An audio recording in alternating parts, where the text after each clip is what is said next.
Most of us think fear keeps us safe, that hiding protects us, that being strong means never letting anyone see the cracks. But what if the very things you're hiding are the only things that can set you free? This isn't a story about weakness. It's a story about courage, the quiet kind. The kind that changes how you work, love, lead in life. Imagine you're standing in an arena, the seats are full, the lights are bright, and every voice you fear is watching. Most people choose one of two options: they never step into the arena. Or they step in wearing armor, perfect resumes, polished personalities, carefully filtered emotions. From the outside it looks like confidence, but inside it feels exhausting. Daring greatly is built around a simple but uncomfortable idea. We are not afraid of failing. We are afraid of being seen failing. We don't fear rejection. We fear exposure. So we learn to protect ourselves early. We stop raising our hands. We stop saying what we really think. We stop asking for help. We stop loving with our full chest. But here's the tension the book exposes. The armor that protects us from pain also blocks joy, creativity, connection, and meaning. You cannot selectively numb. When you shut down vulnerability, you shut down everything that makes life feel alive. This book isn't about sharing everything with everyone. It's not about emotional oversharing. It's about understanding that vulnerability is not a liability. It's the entry price to a meaningful life, and once you see that, you can't unsee it.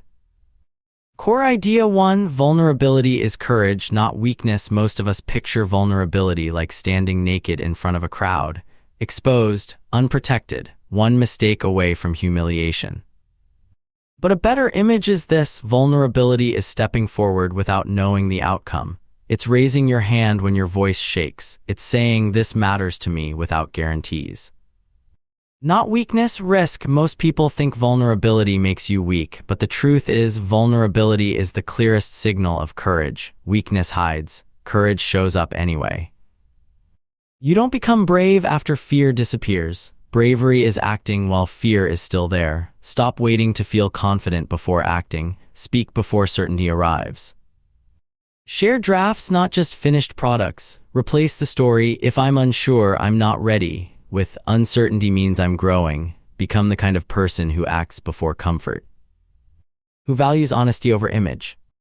For the next month, do one small exposed action per day. Send the email you're overthinking. Ask the question you're afraid sounds dumb. Admit "I don't know" without apology. Track it.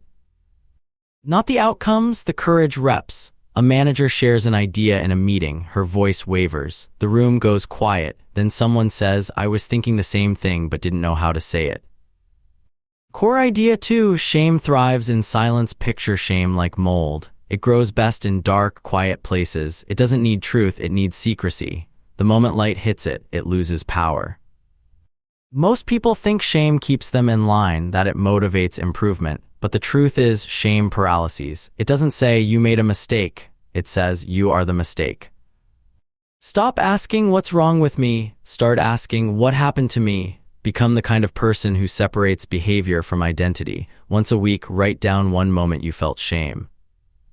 Then write a compassionate response as if you were speaking to a close friend. Read it out loud. A father snaps at his child after work. Shame tells him he's a bad parent.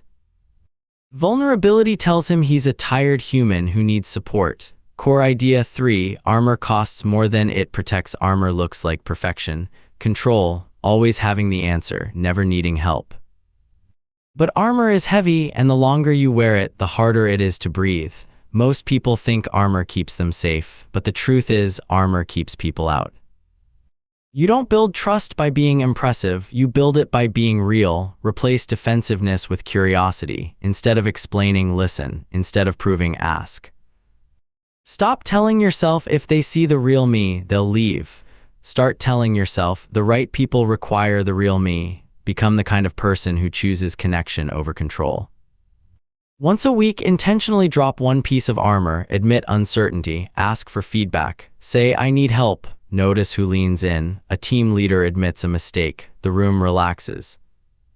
People speak honestly for the first time in months. Here's the part most people miss. You don't get to choose if you're vulnerable. You only choose how. You can choose vulnerability up front, or life will force it through burnout, breakdowns, and regret. avoiding vulnerability doesn't make you safe, it just delays the bill. Core idea 4: who you are is shaped by how you show up every day. You're casting votes for the kind of person you're becoming. One honest conversation, one avoided risk, one brave moment.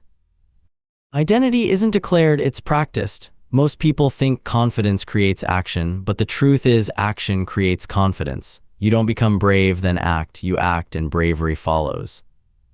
Design your life around showing up, not standing out. Stop asking, will this work? Start asking, is this aligned? Become the kind of person who measures success by integrity, not applause. Choose one role you care about: partner, leader, creator. Define what showing up fully looks like. Practice it weekly.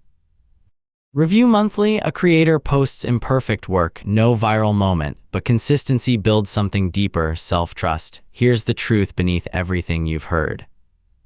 Courage isn't loud, vulnerability isn't weakness, and armor is the most expensive thing you'll ever wear. The unifying metaphor is simple: life is an arena. And meaning belongs to those who step in, scarred, uncertain, and present. The uncomfortable question to sit with is this: where are you choosing comfort over courage and calling it wisdom? Reflect with me. What is one conversation, action, or truth you've been avoiding that might actually move your life forward? And when you're ready, watch our next Smart Read Digest video on emotional courage and identity, because showing up fully is a skill you can train. You're not broken, you're just human. And that's where courage begins.